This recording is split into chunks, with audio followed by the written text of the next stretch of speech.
Nothing like a little live action stillbirth to get the blood going. Am I right?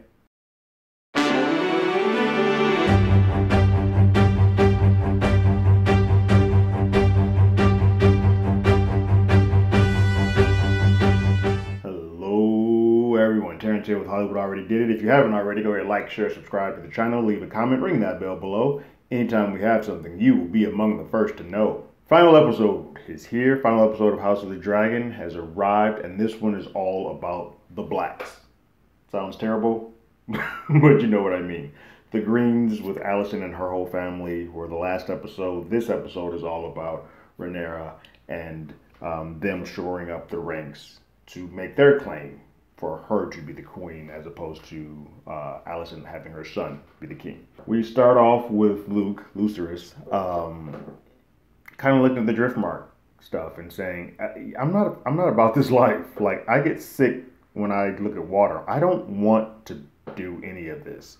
I'm not as perfect as you, Mom. I'm not built for this. You were for this. My brother Jacaerys, that's his life. He's about that. I'm not for this. And she kind of calms him and kisses him, and she knows that he's a sweet boy. She knows that he's a different kid than his brother. But she still loves him, and she still says, like, what is for you will be, and we will figure that out. But I am here for you that whole time, like my father was here for me. Like, I was frightened, I was scared, but I got through it.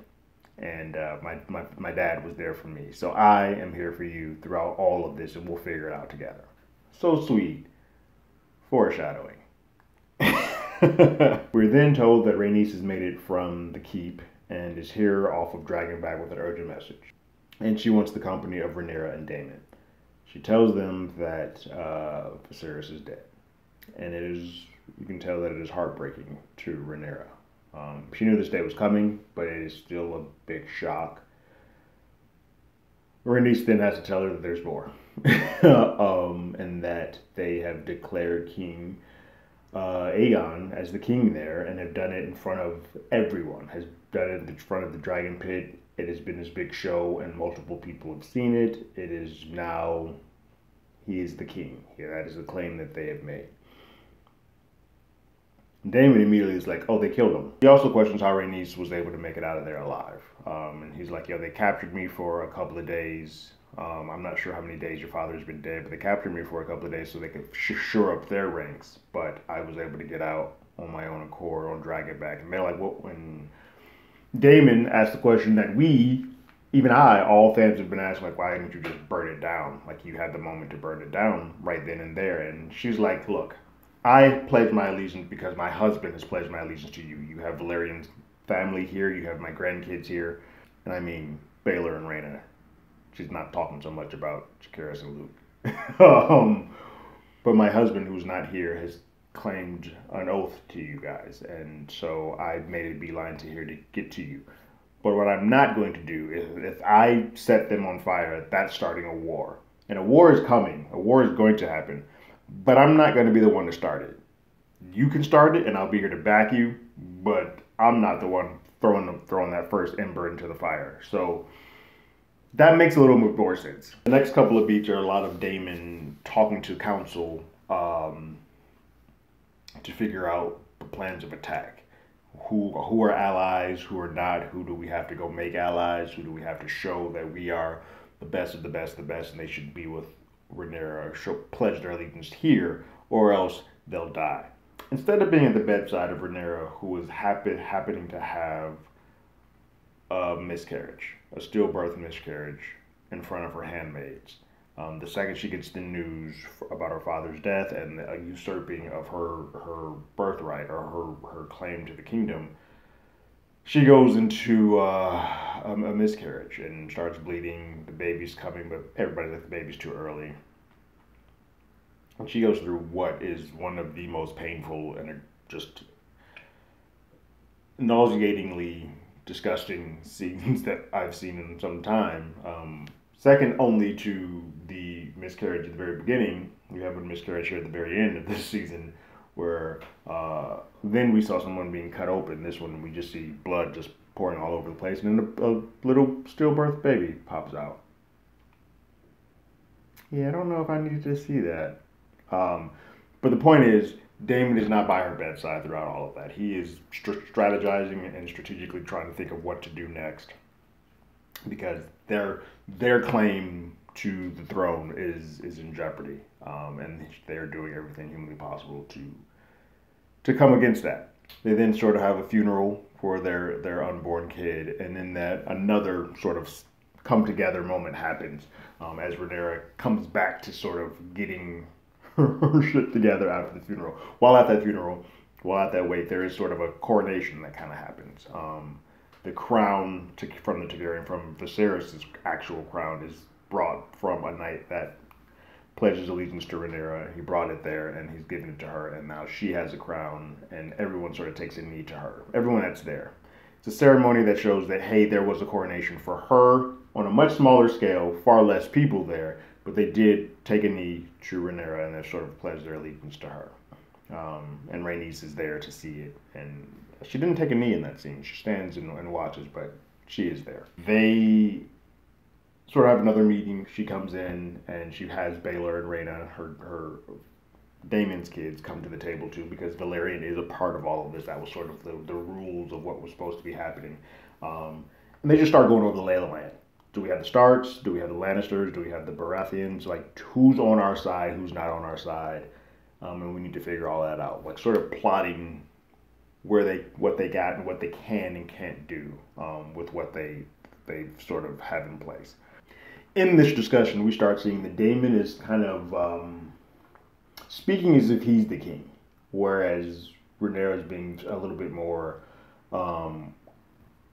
calm, wise, and considerate and calculated about what she wants to do next. Daemon's being very much like, we need to do this, we need to do that, burn it all down, F them all. And Rhaenyra's kind of like, well, we don't have the people to really go out to an all-out war. And Daemon's like, we do. We got dragons. They got 3 dragons, maybe 4, like pup dragons, and there's about 14 on our side. We got like this one here. We got a couple of wild ones. We've got dragons. And Rhaenyra's just like, hold on, wait a beat. I don't think that's a mode that we really want to go down. Like, what do we have people-wise? Who's showing allegiance to us? Who's keeping the oath that they made with my father? That is who I want to talk to first. The meeting is interrupted when they are told that a ship and some folks on it are heading towards Driftmark. And we meet upon the bridge again with Daemon and some knights, and then on the other side is Sir Hightower and some knights. And he is coming to sort of make his plea of what we have to offer to you, so that you can take a knee to Sir Aegon as the rightful king of the seven kingdoms. But he says, I'm only going to say this to Rhaenyra. Like, Princess Rhaenyra should be here. Obviously, he's not referring to her as queen. And then Rhaenyra shows in on her dragon and lands, and then behind them, so they are sort of flanked with the knights, with Daemon on one side and the dragon behind them, and then she comes in and they have a conversation. And it gets a little heated. She rips off the hand symbols, like, you're no hand to the king. I am the king. I'm the queen, and you're no hand to me. You are a traitor. You have usurped what my father has said. And Hightower is kind of like, everybody's taking a knee to him. Everybody is taking a knee to Aegon. Everybody's referring to him as Aegon. We have people here. We've reached out to the Baratheons. We reached out to the Starks. We have placed all of our people out there. And it's like, and while we haven't got an answer, we have hope that is the way that they're going to go. But things are leaning that way. Everyone is sort of snowballing into that. And the offer that they make is kind of like, hey, look, you guys can run it here. This is your spot. You run it here. You can be the king of this spot, but of the king of the kingdoms, we're going to run that. You can do your weddings. You can do everybody. You can be married. We will, any child that you have with Sir Daemon, we will recognize them as being the heir to the throne. Basically winking and saying that those bastard kids that you have with the strong blood, that we ain't counting them. That's sort of the backhanded way that they do that. And Damon's like, man, I'll take your head right now. We ain't taking none of that stuff. We're going to shove this, your treaty and your plan right in your mouth and send you back with a burned up crisp. And sword starts to almost like get unsheathed and it's about to go down. And Rhaenyra is the more level head person in that moment, and everything kind of calms. And Sir Otto brings a note from Alicent to Rhaenyra, and in that Rhaenyra sort of sheds a tear, because she knows that, like, look, there was a moment in the last time that they met that it seemed like there was a genuine reconnecting to them, like seeing that they sort of reformed that bond, and she sheds a tear and saying, like, I don't, why are we going to war? Like, we wouldn't go to war for this. Let's, like, talk about this. And it just makes her feel, and she says, okay, look, I'm not giving you an answer today. I'll give you an answer tomorrow. And we'll be gone. And they sort of split their ways. Once they split their ways, another regrouping of the council there regroups. And it's a lot of screaming and yelling, a lot of yelling, but to the point where Daemon continues to disrespect whatever Rhaenyra is saying in front of the masses. And to the point where Rhaenyra's like, clear the damn room. Let me have a combo. And it's funny. It's so slight. I hope anybody else catches it. But as Rhaenys is leaving the room, she kind of gives Rhaenyra that look like, oh shit, you in trouble, Daemon. It's like she about to give you that business. Like, because she knows for once everything Rhaenyra is doing is correct. She believes that Rhaenyra is handling this right, and she just needs to shut Daemon down for a bit. Rhaenyra in that kind of just says, hey, look, I know we have the dragons. I know we can go to war, but what is the point of ruling a world or a kingdom if everything is ash, if everything is burning? Like, once we start getting dragons involved, everything burns once dragons are involved. It just becomes, I become this tyrant who has burned and ruined everybody's life, and I'm ruling over really nothing. I'm just now ruling by name because that's what I can do. And Daemon starts questions like, what kind of pipe dream are you living in? And in that, Rhaenyra starts reciting, it's like, you know about the dream or the story about fire and ice that my dad used to always say. And in that, he starts choking Rhaenyra, and he says, dreams didn't make us kings, dragons did. But you can tell that the story of fire and ice has never been told to him. Some of that maybe because his brother didn't trust him, but he's choking her out of anger that she knows something that from his now deceased brother that he didn't know. Like, it feels like a bit of a slap in the face that, like, why didn't he feel comfortable enough to tell me that? And then he storms off after choking her, and she feels sort of taken aback. We then see that Corlys is back. He's good. He's healthy-ish. He's alive, but he's sort of on his recovery bed, and Rhaenys is by his side. He wakes up, and they have a sort of a back and forth, and that Rhaenys just lays it out there like, hey, look, our kids are killed, and you left me. My grandkids needed us, Baelor and Rhaena, they needed us, and you left. You left me. You left me to be here all alone to fend with whatever the hell is going on here, and for you to go search out and look for adventure and whatnot. And what did that get us? What did that get us? Like, and he's like, I hear we have a new king. He's like, we do. But there's some things I need to catch you up on. We have a new king, but your brother is dead. And he starts getting up and getting a little upset about that. Look, your brother started screaming at the high hells about how illegitimate Rhaenyra's claim to the throne was, and how those kids aren't of Valyrian stock, in front of everyone. And Daemon had his head for him. And at that point, he calms down a bit and is like, well, yeah, my brother always was looking for power. He was so questing for it. And he kind of starts questioning himself. He's like, well, so was I. Like, I flew a little too close to the sun, and I grew everything, and maybe it's best that it is just us. Look, between these two houses, let's just not get involved. Like, we don't need to pick a side. I think it's best for us to sit this out. Let's collect our kids. Let's collect Baelor and Rhaena and the two that aren't really ours. Let's bring them all in, and let's just let them stew in this by themselves. And Rhaenys is like, well, look, here's the thing. At this point, there is nowhere that those boys, Jacaerys and Lucerys, can go without someone following, someone being right on their heels. It's just not going to happen. It's not possible. Second, we made some of this up. Like, some of this is on us. And we have an oath that we've made to Rhaenyra. And I'm going to tell you this. Rhaenyra is doing this thing correctly. Rhaenyra is handling this with grace, looking at thoughts, looking at the best options, testing everything off. Where if it was just up to these men, we would already be at war.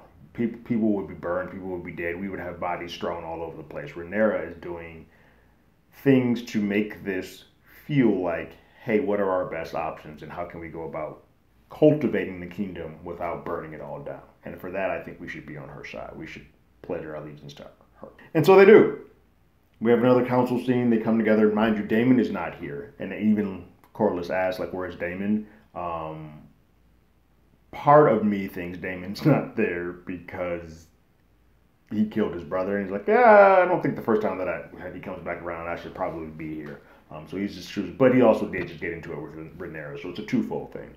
But he comes and Corlys sort of makes his declaration and his claim to Rhaenyra.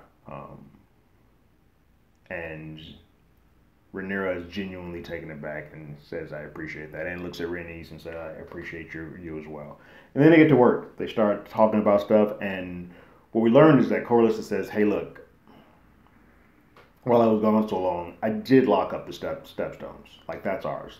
The Treyarch, all of them, that's us. So the narrow sea, that's ours. We can close it off. We can kind of trap them around there and make it so that they can't get passageway through there, besides through us. So we have sort of already locked that in, and that's yours, Rhaenyra. I am here with you.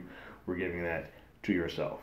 And they're like, oh shit, we just got a leg up. I appreciate you. But then they're like, we still got a couple of outstanding things. My cousins in the north, I got to figure out where they're standing. It would make sense that they're with us, but let's figure that out. As well as let's get to Winterfell to lock up the Starks. So, and then the Baratheons in the south we need to kind of reach out to. So let's send ravens. And Jacaerys kind of says, well, dragons are faster than ravens. So send us. And Jacaerys is like, I'll go. And Lucer is like, all right, yeah, I'm down. I'll do it too. Partially because of the conversation that he had earlier with his mom, who says, hey, she's got my back. I'm going to be here. As long as she's here, we'll get through this. But also there's a little fight sequence that I didn't quite mention earlier, that they are now seeing that, like, they are in line. They're heirs now. So they kind of have to be heir-like. So they're like, okay. So Rhaenyra decides that Jacaerys is going to go up north and handle her cousin and go talk to her Stark. And then Lucerys is going to go to the south and speak to the Baratheon. She does make sure, though, just to make sure that we're all on P's and Q's, like, none of this is going to be violent. We're not going into this for war. She has them promise on a Bible and swear to their queen that they are there as messengers and not as warriors. She doesn't want to be the first blow or be the first strike to start a war. She doesn't want that on her. That's been her whole thing. She's like, look, we can be prepped for war. We can be ready for war. But I don't want you to be the one that throws the first punch. Fair. So the kids go, they get on their dragons, and they respectively go to their spots. Jacaerys goes up north, and Lucerys goes south. We don't see the north stuff in this. Whatever happens with Jacaerys, whether they shore it up or not, we don't get any information about that in this episode, nor for this season. We go south. And when we go south to the Baratheon, Lucerys lands and is met with the guards there and says, hey, I have a message from the queen. And he goes in and is immediately met with Aemon. Aegon's brother, is there. The gentleman who is no eye, he is present, and he has already sort of gotten to the Baratheon from a message from the king. And he says, I have a message from the queen. And Baratheon's kind of like, I don't know which is it. Is it the king? Is it the queen? You guys don't know who the hell is ruling the house of dragons over there. So what the hell are we doing? But he's like, all right, I'll hear you out. Where's your message? He brings the message, gives the message off, and the message basically reads, hey, your father had an oath. Honor that oath. And Baratheon's like, I'm not some lapdog. Like, you don't just say, hey, this is what your father said you're going to do. You're going to do this. At least King Aegon came with an offer. They came with an offer like somebody's going to marry one of my daughters. Are you going to marry one of my daughters? And he's like, no, I'm already betrothed to someone. He's like, all right, cool. Well, then you've come empty-handed. So no, go away, get out of here. We're not. There's nothing here for you. And then that he's like, okay, got it. I will give the queen that message. He turns around to leave, and then Aemon is like, hold on, you think he's gonna get away that easy? No, son. You owe a debt. And since we here, and like that he now feels comfortable enough, like I am now allies, we're now allies with this person, with the Baratheon. I'm gonna go ahead and make this claim. You need to go ahead and give me your eye. So I'm gonna take the sword that I have, the sheath, I'm gonna unsheath it and send it off, and you need to take out your eye. You don't have to blind yourself, you don't have to make yourself, but you need to go ahead and lose the same eye that I have. And he's like, no, I'm not doing that. And then Aemon starts to charge at him. Lucerys is ready to be about that life. He pulls out his sword, and then Baratheon's like, hey, yo, not in my house. We're not going to do none of that under here. He came here as a messenger for his mom, for the queen, which that's what she sent him there for. He gets to leave. We're not doing no bloodshed in my house. My man was like, all right, cool. You got it. You got a debt. And so he gets back to his dragon. And mind you, there's a huge storm happening in the south. There's lightning all over the place. Bolts, crazy. He can't see tide or hair. There's no way to really see, but he knows the dragon Arax can probably make his way out of that. So he gets on and says, all right, let's go. And he starts heading out. And he's nervous. He's looking behind him. He doesn't know, because in this moment, Aemon does have a dragon as well. He knows that, hey, he could be coming after him. And it's pretty rough. He can't see, can't make it. All of a sudden, you see the big shadow of Aemon's dragon right above him. And his dragon is like 7 times the size of Arax. But he's smart. He's getting in. He's kind of playing chicken with him. He's like, you owe me a debt. It feels like Aemon is not actively trying to kill Lucerys. It feels like he's just toying with him and trying to get an eye for an eye, if you will. Because his dragon could easily just swallow him whole, or just say Dracarys and set him on fire, like, and it would be gone. He's playing a game. I mean, after all, it is, while they don't have a much familiar ties, it is still his nephew. And I'm sure he is also sent there as a messenger and not as a warrior. Aemon and his dragon have sort of the higher level over Lucerys and Arax. So Arax kind of breaks into this little cavern where Aemon's dragon and him are too big to kind of maneuver around. So it's pretty much him kind of going through the narrows of that and kind of sneaking out. And you think that might be the end of it. You're like, all right, cool, we're good. That part is done. Mind you, both of these guys at the same time, because of the storm, because of the sort of frightening manner, because there's an attack happening from one dragon to another, they sort of lost control of the dragon. They don't have as much control as they normally would in the situation. Arax's dragon does attack and throw fire at Aemon and his dragon for a bit, and at that point it's kind of off to the races. But he does break off, and it looks like he's fine. He comes out in the sun starts shining, it looks like he's got clear sailing, and he doesn't see any hide or tail of Aemon or his dragon. Unfortunately, because of the attack that happened and how he was, that dragon still had a bone to pick. He just comes out of nowhere and chomps Arax and Lucerys and swallows them whole and kills them.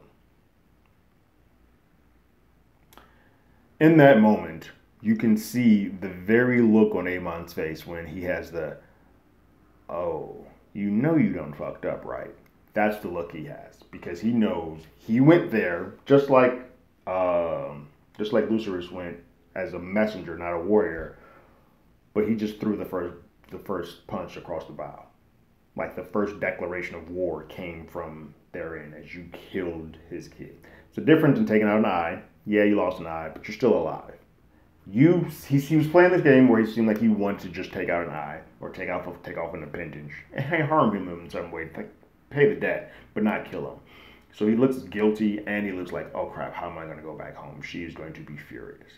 We then just see a shot of what I believe the news is getting back to, or the news has gotten back to Rhaenyra, where Daemon is coming to stand by her side, and then we just get a shot of what was once the calm, calculated, and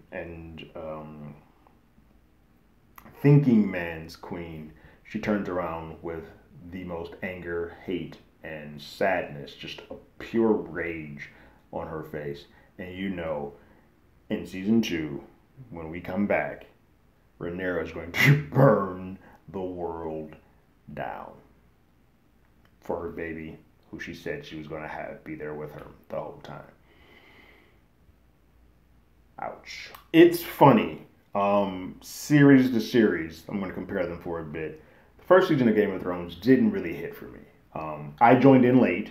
It took me multiple times to watch that first episode, and it was sort of a slow build. And even when it was over in the first season, I didn't really get into it where I'm like, oh, I can't wait to see what happens next. Until probably around season 3, season 4, when we start dealing with trials and whatnot, Joffrey comes along. This first season, for me, is better than the first season of Game of Thrones. I have more emotional attachment to characters. Some of that is because we've scaled down. We're only talking about one set of family lineage, but this is a sweet spot. I don't care so much about the action. I like watching the drama, and while outside of the one action sequence that I think we have in the 3rd episode, this is all drama, and it is drama played out fantastic. The familial drama and familial ties and how it all works is fascinating to me, and it is handled in such care and grace and just master classes of performances here that and I love the concept of we're going to spend one whole episode on the greens and one whole episode on the blacks, and then next season when we come back, you've seen both sides and you kind of feel for both sides, and you know that when it comes back, people are picking sides, people are picking which side they believe in, but both have merit, and it is about to get gross. I have a feeling Alicent's going to come back and I did not want him to kill your kid, and all bets are off. Those kids that you have, Alicent, hope you hug them, love them, because she's coming for them, and I cannot wait till we get there. Those are my thoughts. What did you guys think about the final episode of season 1 of House of the Dragon? Or leave your thoughts and comments in the comments below. If you haven't already, you can follow us on Twitter at HollywoodADI. You can hit us up on email at HollywoodAlreadyDidIt@gmail.com. We also have a podcast with the same name that's on Google Podcasts, Spotify, Apple Podcasts, anywhere that plays podcasts. We're there. And like always, I got my ticket.